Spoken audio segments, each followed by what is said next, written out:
আইনজীবী পীতবাস পণ্ডা হত্যা ভর্চুয়ালে অভিযুক্ত হাজর এসডিজিএম কোর্টর জেলা কোর্টকু মামলা স্থানান্তর। আইনজীবী পীতবাস পণ্ডা হত্যাকাণ্ড মামলার 16 অভিযুক্তଙ୍କ হেলা কমিটমেন্ট। ভর্চুয়াল মাধ্যমে হাজর হেলে অভিযুক্ত এসডিজিএম কোর্টর জেলা কোর্টকু মামলা স্থানান্তরিত হইতিবা বিক্রমଙ୍କ ওকিল দীপক পଟ୍ଟନାୟକ କହିଛନ୍ତି। 1667 ପୃଷ୍ଠାର ଚାର୍ଜସିଟ୍ ଅଭିଯୁକ୍ତଙ୍କ ଓକିଲଙ୍କୁ ପ୍ରଦାନ କରିଥିବା ଓକିଲ କହିଛନ୍ତି। ପୂର୍ବତନ ବିଧାୟକ ବିକ୍ରମ ପଣ୍ଡାଙ୍କ ମାମଲା ତୃତୀୟ ଏଡିଜେ ବିଧାୟକ ସାଂସଦଙ୍କ ସ୍ୱତନ୍ତ୍ର କୋର୍ଟକୁ ସ୍ଥାନାନ୍ତରିତ ହୋଇପାରେ ବୋଲି ଓକିଲ ଦୀପକ ପଟ୍ଟନାୟକ କହିଛନ୍ତି। ଆଗକୁ ସେସନ୍ସ କୋର୍ଟରେ ମାମଲା ବିଚାରଣ ହେବା ନେଇ ଆଇନଜୀବୀ ଦୀପକ ପଟ୍ଟନାୟକ କହିଛନ୍ତି। Bureau report, Konark news 24। देखो पुलिस जिते 90 दिन भितर केस चार्जसीट दाखल करने नियम अच्छी तेणु 90 दिन भर पुलिस चार्जसीट दाखल कर सारी नुआ पीएनएस एक्ट रे पुलिस समस्त मुदाला एक सेपरेट कॉपी करके देवे से अनुसार से मैंने कॉपी देते आपण मान गणमाध्यम जहाँ बाहर 30,000 पेज से 30,000 पेज नु 1667 पेज रोटे चार्जसीट दाखल कर विभिन्न डॉक्यूमेंट देते।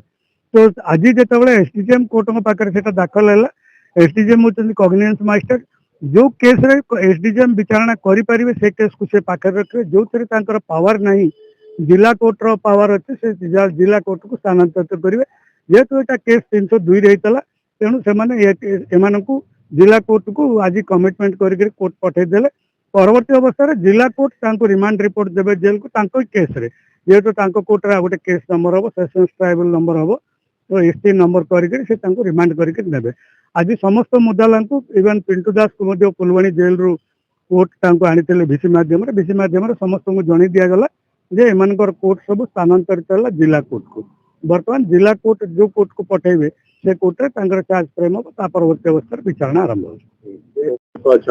देखो या आम ओडिशा हाईकोर्ट रो एक नोटिफिकेशन अच्छी जे ओडिशा तीनोटी माने जिला जज माने अतिरिक्त जिला जज यार जज को MLA MP ex MLA x MP जो मैंने इनवॉल्व अच्छा विभिन्न केस रे सेशंस केस रे तांको ट्रायल एटी हम एवं जो मैंने साधारण दफारे गिरफ होती एमएलए एमपी से मजिस्ट्रेट कोर्ट रे विचारणा हम।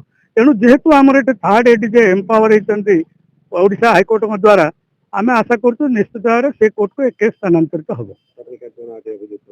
समस्त 16 जन जाक अभियुक्त को आज कोर्ट डाकी भिन्न भिन्न समय समस्त को डकागला इंडिविजुअली डाकिक समस्त को कोर्ट जनईदेले केस सब उपरिस्थ कोर्ट को गला। हाँ निश्चित भाव आज ये चार्जसीट देते 1667 पेज आम शुणुचु कि बर्तमान सुधा आम जानू के पेज हम किंतु चार्जसीट कॉपी समस्त को दाखल माने कोर्ट आमको हस्तांतर कर। शुणु आईन रे प्रावधान अच्छी 90 दिन भितर केस सारिया कथा 90 दिन भितर जो केस सरी एमाने सारिकी चार्जसीट दवाई बाध्य पुलिस।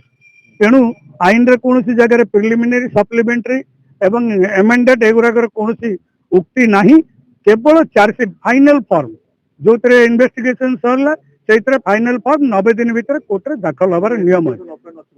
हाँ इन्वेस्टिगेशन ओपन रखिछन कारण किसी डॉक्यूमेंट से जाइथिबो जथा फॉरेंसिक रिपोर्ट जाइथिबो से रिपोर्ट आसे नथिबो ताकू आनिक से दाखल करिवे परवर्ती अवस्था रे केस ट्रायल चलला भीतर मध्ये आनिक दाखल करि पारंती केस सरीवा पूर्व से ताकू आनिक दाखल करिवे।